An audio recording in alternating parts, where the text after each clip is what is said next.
And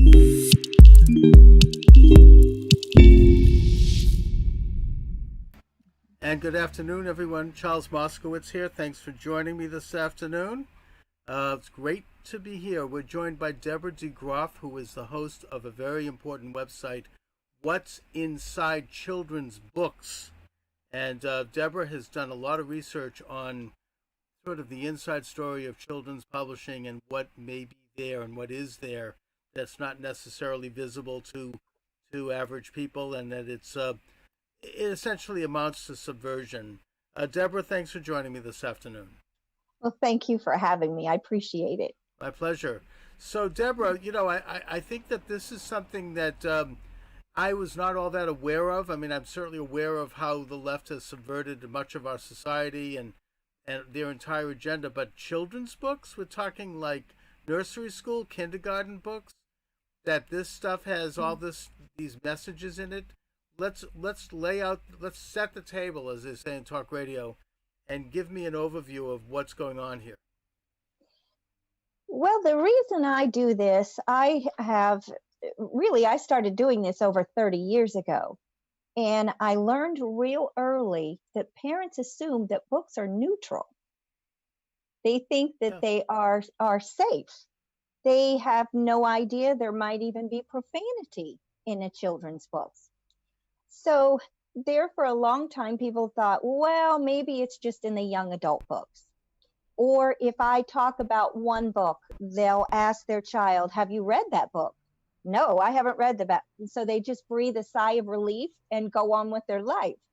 And so I always like to ask, well, how many would it take to show you that it's an issue? 5, 10, 100, 1,000?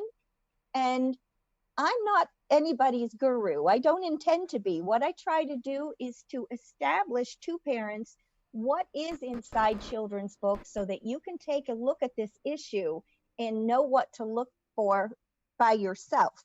Right. And it doesn't start with high school children. It starts with the preschoolers. So let's go over a couple of examples of where various liberal left ideology has been slipped into the books. And as you say, profanity and violence and sexual images and all the rest. Okay, well, we don't expect issues to come into preschool books. I think most of us, if we can look back to when we raised our 3-year-old, we think about the silly or nice or kindness messages or something like that we had in those preschool books. Now it is activism. We're telling 3-year-olds to resist. What are they going to resist? They're 3. Okay, how are they going to assemble? How are they going to give money? How are they going to file a lawsuit? And one book that I did a whole article about on my website is Brave Girl, about Clara Lemlich. And Clara, I think people think these are just made up books because they're for children. But she was a real life person. She was a communist. Her son is mentioned in the Venona papers. And for those of you who know history, this is where we were intercepting the intelligence between decrypting it between the Soviet Union and the United States during World War II. Right. Let me just interject here. In other words, her son was helping Stalin during World War II and after. Yes. And passing secrets from the U.S. government to Stalin to help him. So we're talking about, a real, hardcore Stalinist here that, was involved with espionage, sabotage, whatever, intelligence gathering. A spy, basically. Yeah, well, the point, Clara, in 1909, she wasn't even a card-carrying communist, okay? Right. She was already a revolutionary and a radical. But the question is, why would this be a book for 4-year-olds? You've got to think about that first. And you think about everything that was omitted, and they tried to depict her. This is where, as an adult, if you go back and you can watch that book, and I have the link on my website, you can listen to the whole book and see the pictures. Okay, why are they depicting her as a child? You see, we're trying to create activists, and all through the book, I established that. they're depicting her as a young girl. And see, she's leading this strike. And the police beat her and break 6 of her ribs. Do you want to read that to your 4-year-old before they go to bed? No, not to mention that it obviously is, what they're doing when they plant these kinds of seeds at a very, very young age, when someone is just beginning to form their mind, their intellect, they're still innocent, is Yes. that they are planting seeds that then might start to blossom later, when in the future they start hearing agitation, for example, against police or against, like pro-communist type agitation, and it triggers. It's like, oh, okay, I know that I'm part of this.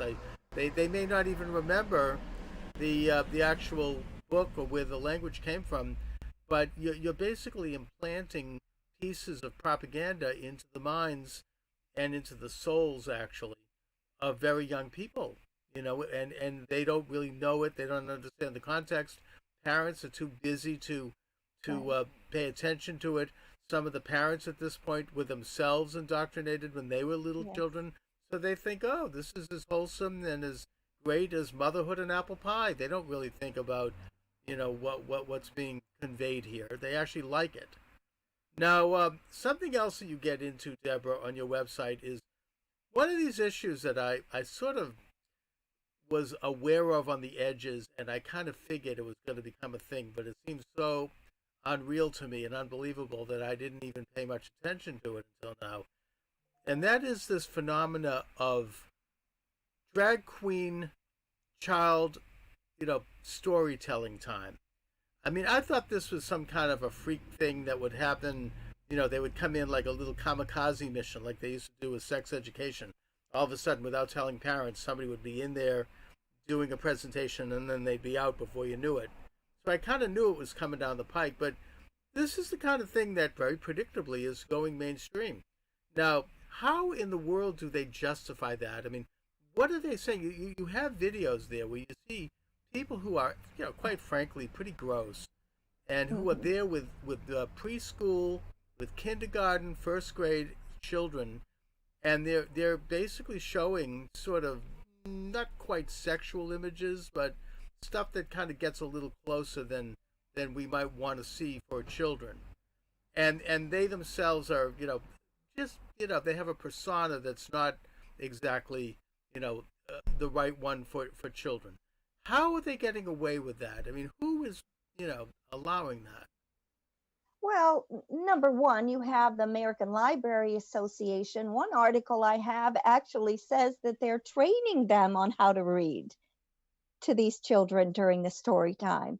Now, I don't know whether if you as a father or grandfathers out there, I don't know if you have to be trained if you volunteer, but they are being trained and they're reading very expressively.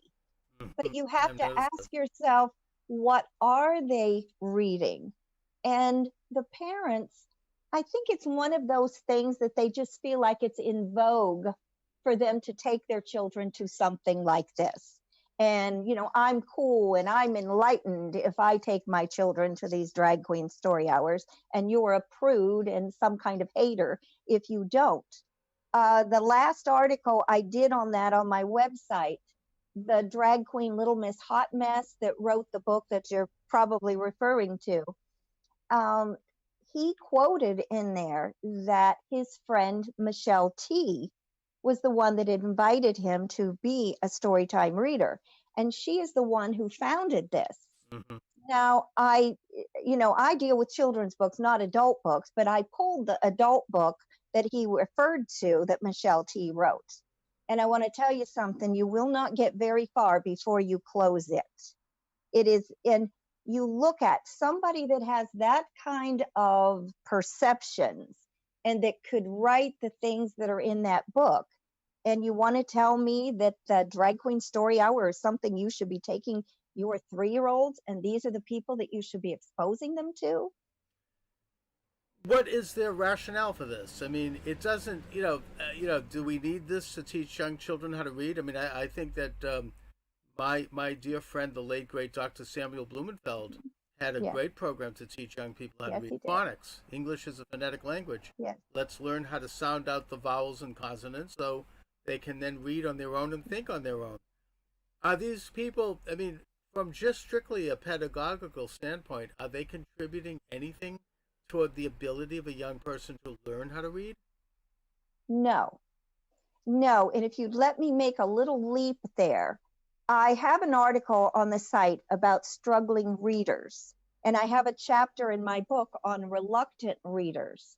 And with these, they talk about enticing children to read. So, for example, if I was a teacher and you're in my 10th grade English class and you have never learned how to read properly, I mean, you were never taught like Sam taught, okay? Yes. All right. So let's just say you're a very poor reader. Then what they do, instead of supplying materials or a teacher that would teach you in the proper way so that now you can read anything, they've created books that are on a first or second grade reading level for those children to make sure that they're indoctrinated also. Okay. For example, Saddleback Educational Publishing, they have a division called Gravel Road. And in those Gravel Road books, so far, there's at least 22 of them. And I've reviewed several of those. You're dealing with transgenders, you're dealing with bisexuals, everything in between, but they're written below a second grade reading level. So are these being marketed to first graders, to kindergarten? Not the ones I just told you about. They're Okay. marketed for you as a 9th to 12th grader.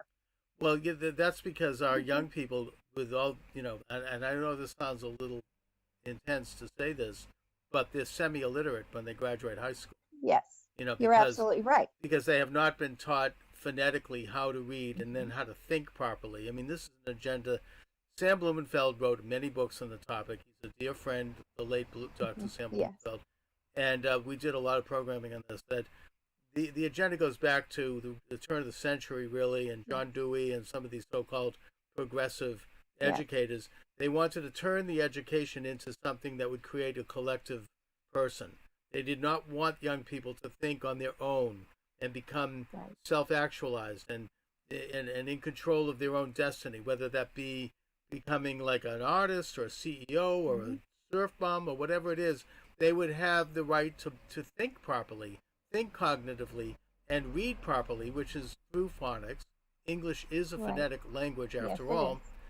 And instead they would have this kind of look-say thing where they would have to memorize words as if they were little hieroglyphics. You'd have to like look at words like they were pictures. And the result has been, and this is according to a lot of people who have studied this, including this Harvard professor, I forget her name off the top of my head, but she wrote a book on it in the 60s, that it's created things like ADD and dyslexia and meant, it's short-circuited the brain.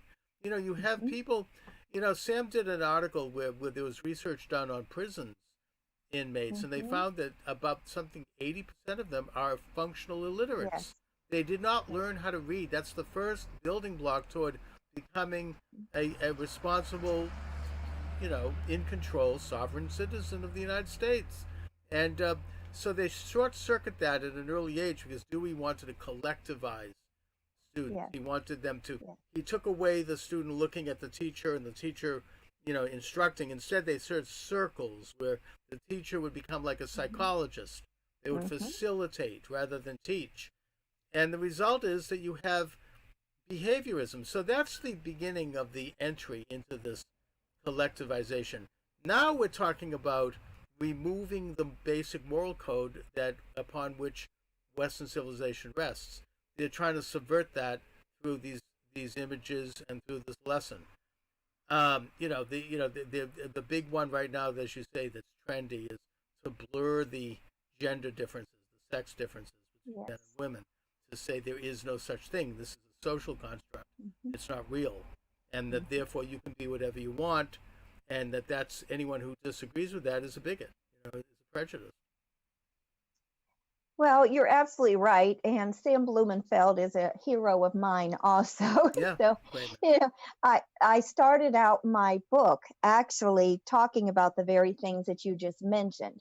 Now, he wrote The New Illiterates, Yeah. basically, and how to keep your children from being one. And there he tore apart the Dick and Jane Right. readers. Mm-hmm. Okay. On mine, I went back to my first grade readers because I happened to have the teacher's manual. And it actually says in there, we do not teach the sounds of vowels because they're too unreliable. Okay. That's insane. So they do not introduce it till sometime in second grade after they have mastered the word attack. So I lay those foundations. I have probably 300 readers that I collect from the 1800s up to 1965, where you can see this quite clearly.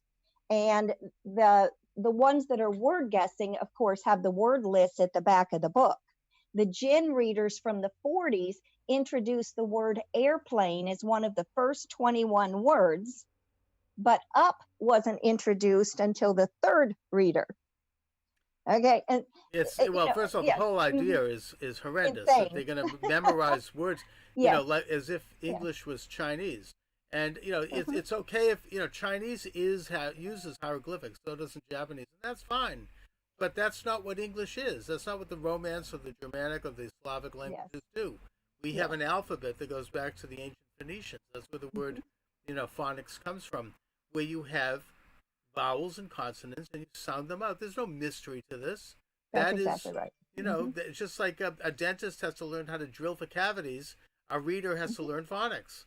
It's the basic tools that you use. So now that it started to accelerate in the 60s, and that coincided with the alternative culture, the counterculture generation. But now they are deliberately, consciously, and literally going on top of that by introducing these, what I would call immoral images. I don't want to get too explicit here because this is YouTube, and I'll be censored. So we have to be careful because those are the people who run this station, frankly. But let's just say that it's moral relativism. It's not conventional Judeo-Christian understanding of right and wrong.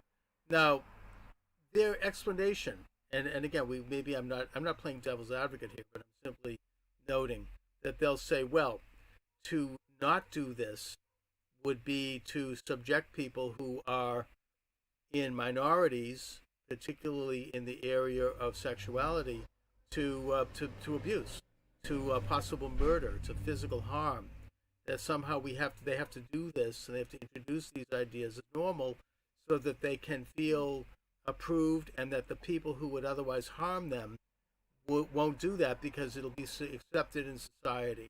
How do you argue that? I've heard this argument made by people that I know and respect.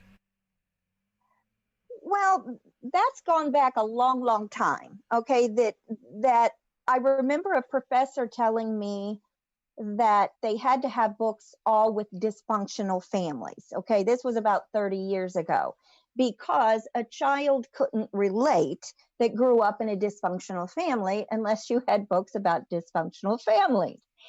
And I suggested, wouldn't it be more healthy for them to have established good role models so that they could aspire to something like that? Now, I don't know about you, but you don't go around teaching your children, any children, regardless of your viewpoint. It's not the good thing to teach them to hate anybody or to go out and to kill or this or that. But I can tell you this, there's a lot of literature, even from the LGBT side, showing that there is great violence between homosexual people. Okay, Right, and they're making it that we hate them so much that we're putting their lives in jeopardy. And this branches out to the authentic voices. I had to do a whole chapter on this. Now they will sit there and say, well, Charles Moscowitz cannot write a book about a transgender protagonist because he is not a transgender. Okay, Right. So now my book, if I was a transgender, then mine might get published. But the next thing might be, if I'm a transgender with one leg and you're a transgender with two legs, then mine's going to trump yours. You know, it just Oh, never that whole ends. argument It is never ends. completely Yes. unintellectual. It would be like Yes. saying that a male novelist can't write about a female character, or vice All versa. right. You know, Think it's sort about of Charles Dickens. Charles right. Dickens in the old curiosity shop, Little Nell, people lined the wharf of New York when the ship came in so they could get the paper to find out whether Little Nell lived or died. Charles Dickens was not a 14-year-old girl, yet you had the world awaiting because they identified with Little Nell. Of That's the course, qualities of a good author, that's not right. because of an authentic voice. No, it's the creative process that you put Yes. yourself. Someone Yes. who is a creator can put themselves in the shoes of someone Mm-hmm. that they have nothing to do with. That's not like them. I mean, Right. this whole idea is absurd. That you'd have to be Yes. you'd have to be that person in order to write about them. I mean, it's and they've used that to shut down arguments. Now, Right. let's go to their side of the argument for the sake of argument, and say, Okay. let's Mm-hmm. say they do want to write about a dysfunctional family. Why not write about a dysfunctional family that has overcome problems, that has, Yes. rather than, this kind of naturalistic view that there's something good about being dysfunctional. Instead, you Mm-hmm. talk about the existence of this phenomenon because it's true, it happens, and then you Yes. talk about how they compensate and how they cope and how they deal with it. Okay. I agree. There are authors that I would not recommend their books, Mm-hmm. but they deal with issues. Right. And some of these issues we need to talk about. Okay, do you have a question for my guest?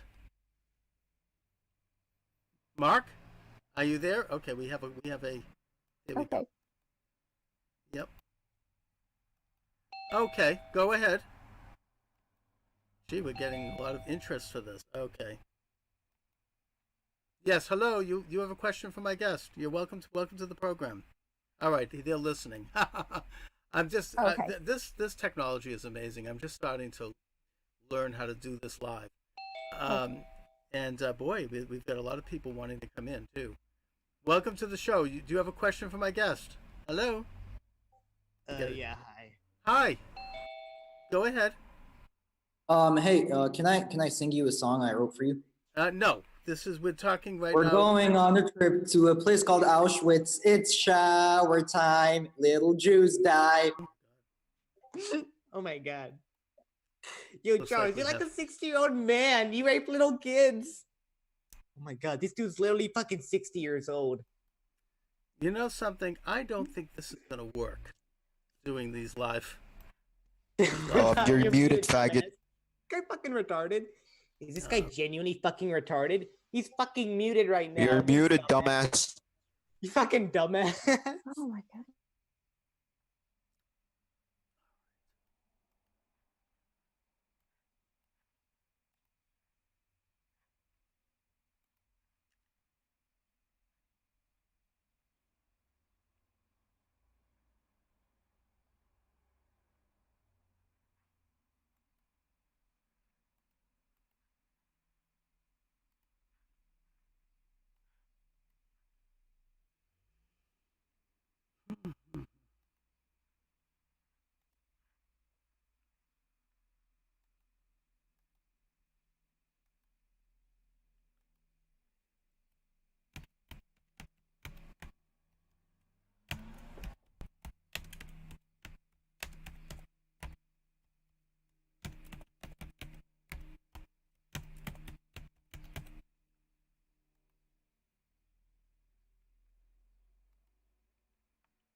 Hi, Debbie.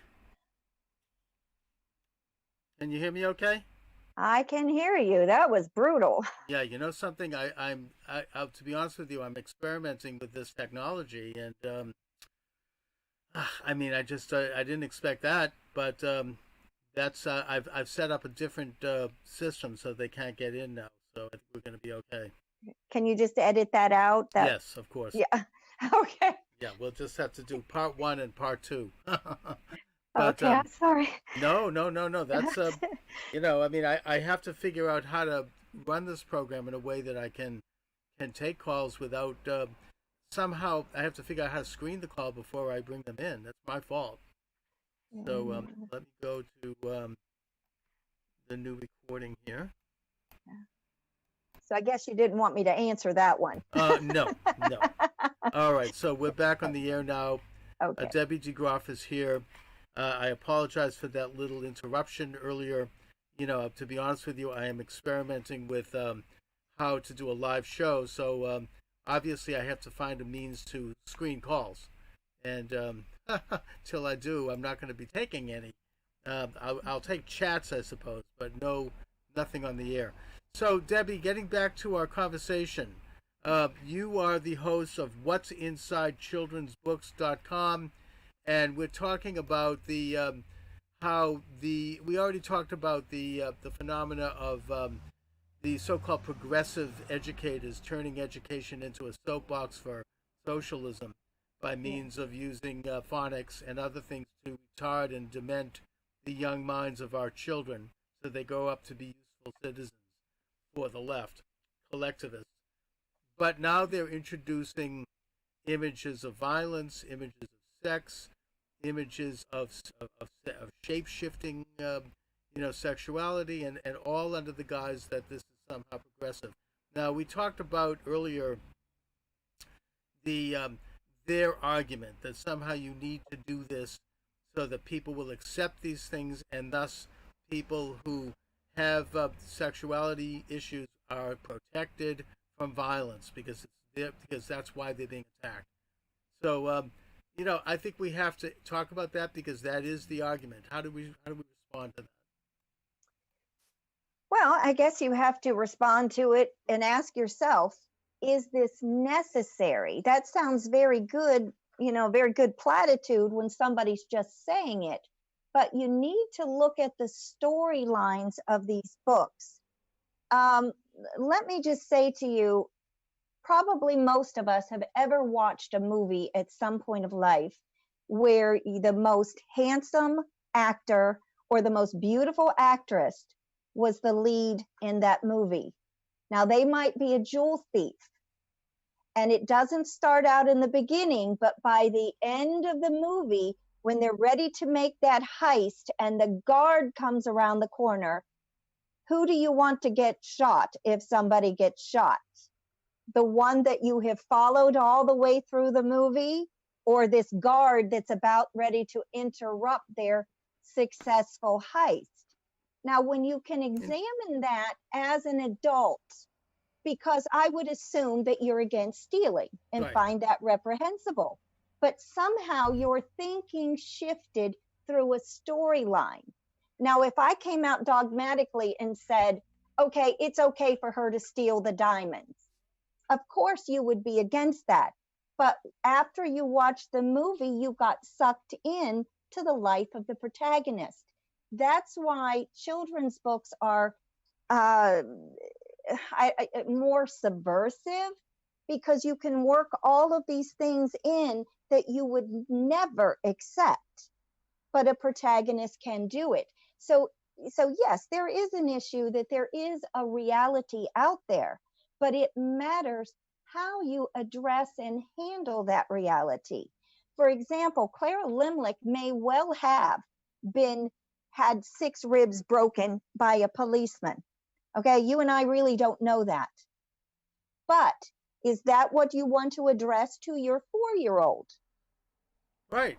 I mean, the job Okay. of a moral society is to protect the innocence of children from Yes. images like this. I mean, they're not emotionally, mentally, even physically prepared to think about these things in a way that an adult would. This is why we have laws against child sex. This Yes. is why we have laws against child drinking, for that matter, or child smoking. We have, these laws are they're kind of, boiled into our system for good reason. I mean, a young person who really under 20 years old is not physically, let alone emotionally, ready to handle alcohol. That's why we have drunk, students getting into accidents, because they don't yet understand. They don't have the maturity to understand, or even the physical attributes to know how to control intake of alcohol. Most of them don't, not all. But the point is that we put these laws in place for very rational, scientific reasons. Putting aside the morality of it, because obviously, if one is intoxicated, their moral code has been compromised, and their cognitive abilities, along with the cognitive ability. So we accept those laws for good reason. They've been tried and true over time. So the reason I say this is because a moral society, a right society, protects children from these things until they're at the age of maturity that they can then integrate these things in a way that an adult would. And so it's appalling to me that they would squeeze these things into the texts and into what children read or what children view, what they think. It's disgusting to me that they would do this. Well, you take, going back to your question, you're taking very young children. I'm talking about juveniles. Okay, I'm not talking young adult would be considered 9th to 12th grades, but this is starting in juvenile, where they're making all of these books about transgenders, and they're convincing them that the children feel different. Now, I want to ask anybody listening today, has there ever been a time in your life, including maybe even now, that you feel like you're different than anybody else? You just feel different. Well, maybe, I'm not smart like these kids, or good like these kids, or pretty like these kids. You feel different. So, of course, that's a universal thought that you're going to have at some point of life. So they start out these books and they say, well, I always knew I felt different. And somehow that's supposed to translate, oh, I've always been a transgender and I didn't know it. So this I've is heard that. I've heard that before. And I mean, the fact is that everybody feels different because we are different. That's exactly right. That's the human condition. No two people are alike. I mean, everyone's different. And, this is somehow they subtly change the meaning of what is natural to saying, well, then therefore, you might be this or that. Okay, well, then the next thing, that's the first thing that you have to do to plant the seed.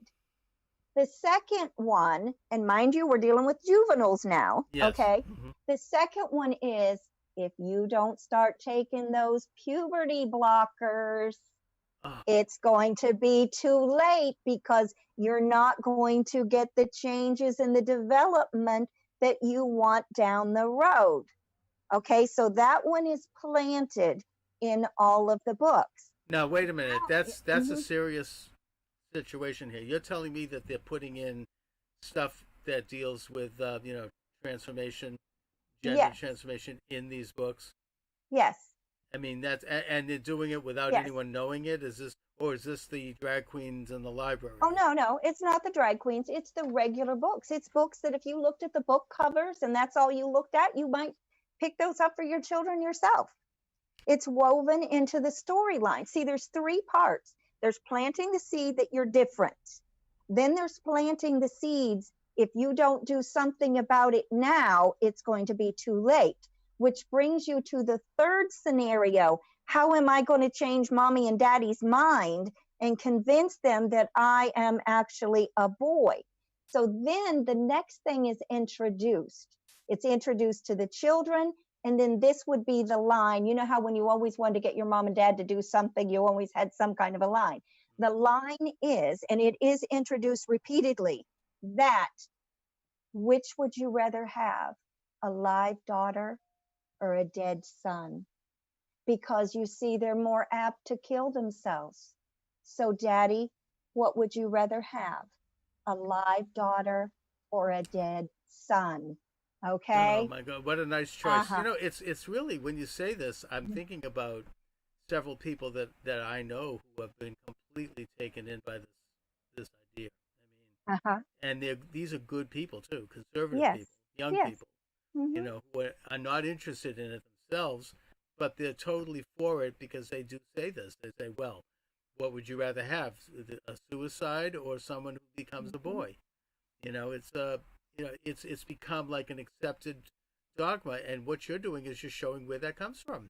This has been inculcated into these children's books in a very subtle way. It's been, and I'm sure that given the fact that there is an agenda behind this, they're probably inculcating it into just about everything else, not just children's books. I mean, Absolutely. there's a very Mm-hmm. sophisticated propaganda campaign to convince people that they can shapeshift, between genders or then go back and forth. I mean, I even saw something that said you can be about 10 genders in one day. I mean, but yes, it makes your head kind of get a little spinning. But the point is that it's an agenda. And look, Yeah. if someone's an adult and they want to do that, that's fine. It's their right to do it. They could call themselves anything they want. They could call themselves a pumpkin. I don't mind. I mean, that's their business. But we're talking here about children, very young children. Mm-hmm. That's where they're not yet ready to think about these things. You don't, if you ever do think about them, and I hope you don't, but if you do, it should be when you're already like, 19, 20 years old. When, you wait. I mean, a good parent would say, can you wait until you're an adult to think about this? Are you going through such horrible angst by being a girl that that you want to? I mean, to me, there's something psychologically wrong anyway. But they're emphasizing that, and and then you're adding drugs to it. That gets into the area of promoting quack medicine, and that's dangerous. That's physically dangerous. I mean, they don't know the long-term effects of those drugs. I mean, we know that the effects of some of these psych drugs that they're giving kids is suicide and homicide, because the label says so. I'm not making that up. Right. And when you go on them, and then when you come off them, and there's all this intense, violent mood swings, and you end up with Columbine. I mean, it's we know that, but we don't know the long-term effects of these other drugs, what they do to someone physically, let alone emotionally and psychologically. Yeah, and it's, when you talk about the messages, I think people always tend to think, oh, you're just prudish people that are against the sex. Okay, the books they're not just about sex. I have one book I was just reading, and it's a group of people have written the book to supposedly encourage voting. Okay, and it's pretty balanced, most of the articles, but you have a band member, and he writes in there and he says, of course capitalism never works, and explains how horrifying capitalism is, but it's just stated as a fact. There's nothing else. Do the children who've been taught socialism their whole life in school, they don't even know that we live in a republic, a constitutional republic, because every textbook says our democracy. They don't understand what a democracy is. So what you're doing in these books, you're providing all of these nuances that they want the kids to accept, knowing that these kids do not have a background. When you get as low and slimy as taking 3-year-old children and you're trying to teach them to be activists, I'm sorry, these children don't even know how to read, let alone have an understanding of science, history, geography, or anything else. The only thing you can call it is they are exploiting children. When these children come up with these signs, I guarantee you that those words on those signs weren't developed by your 3 to 8-year-olds. No. And they're slogans, and they're these kind of like bumper stickers. Now, I want to again play the other side a little bit here. And I could see someone who is like a pretty hard left person say, well, what happens when your textbooks introduce Jesus? What happens when they introduce conservative values? Why should they do that, right? Why should they introduce capitalism when, and are they doing, so, I know what my answer to that is, but I'd like to hear from you. Well, number one, you don't have to worry about that of Jesus or anything because they have ways of discrediting things. For example, if we put you up on a pedestal and said, this is a Christian, okay? They don't, and let's just say that you are flawless. I mean, nobody's completely flawless, but let's say you're a very exemplary person. Okay, now they don't take and attack you.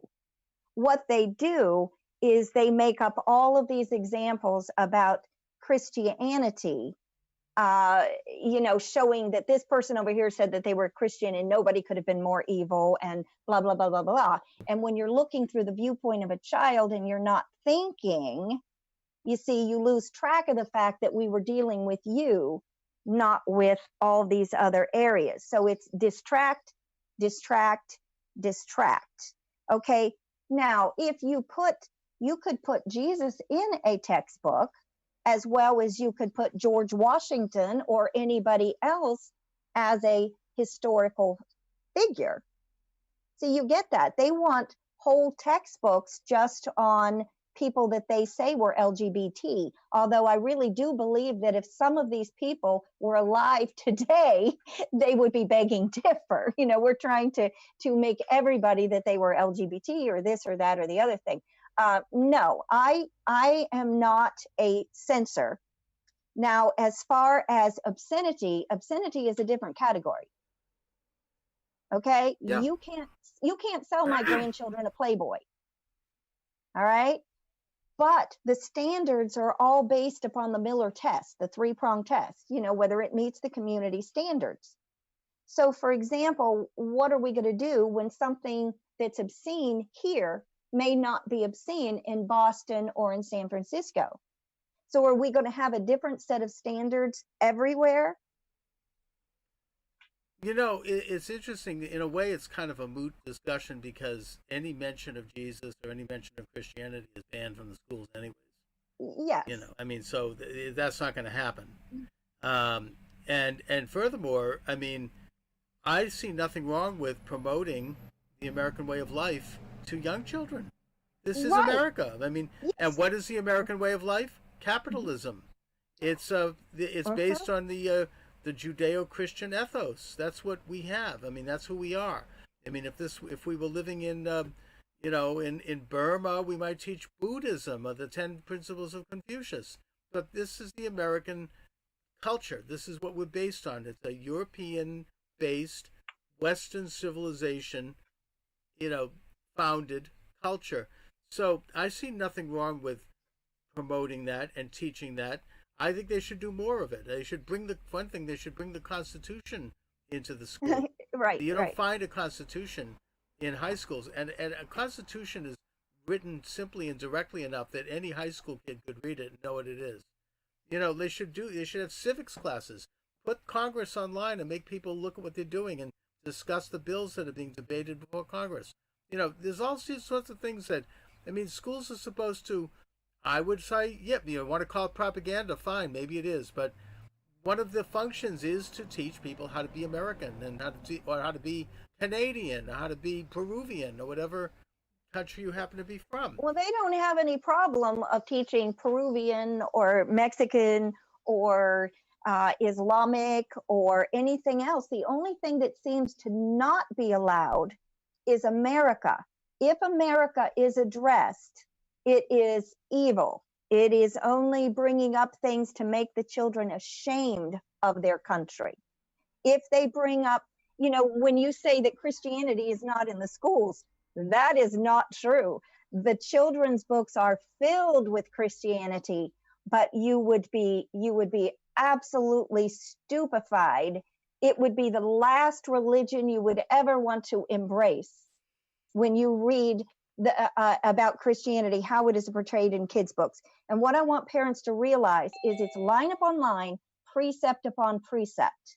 So if I'm introducing something when your child is 3 years old, and then I keep reinforcing it when they're 4, 5, 6, 7, 8, 9, 10, we have to remember these children grow up. These children have already grown up that have had these ideas planted in their head, and they might well be your community leaders today. And the last thing I want to say on that is I believe with all my heart that whatever the subversive message is that they're trying to indoctrinate the children with starts in children's books before it hits your video games, your TV shows, and your movies. Oh yeah, no, I mean, I think you make this case, Debbie, and I think your website is one that I urge people to check out and become aware of. This is a chance to really understand an issue that I actually was not as aware of until talking to you. And I'm kind of up on education, but to my way of thinking, the extent of this is really not, well, it's not shocking. I'm not actually surprised, but it's enlightening. And what can we do, Debbie? I mean, as parents, what can we do as citizens?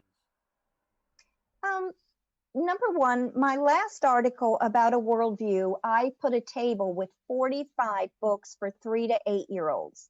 Some are earlier than that, but no later than 8 years old. There is a link to YouTube where those books are actually read. Some of them are less than 2 minutes. So I encourage parents to be able to see for themselves. They don't have to take my word or your word for it. Look for yourself. Once you realize what is in children's books, you're going to get it out of your head that these books are somewhat harmless or neutral, and start making decisions for your children just like you do on their brand of vitamins. You might not like this kind of vitamin, and this other person might love this vitamin. That's your choice. You are a parent. Be one. Very, very good. I mean, this is a whole off the field subject, and I'm not saying it's true, but I've heard that there have been some things even embedded into some of the Disney products. Oh, yes. Going way back to the Yes. 1930s. But that's Yes. a whole different topic for another day. Mhm. And I'd like to do that one, although I might get in trouble with the censors at YouTube for that. But so Yeah. we'll leave that one right where it is. Debbie, listen, it's been a really interesting conversation. I hope to have you back regularly as things develop and as we start to really build this topic. I'll do a better job of screening my calls. That's Thank you. Debbie, let my listeners and viewers know then where they can get in touch with your work and find out more about you and your work.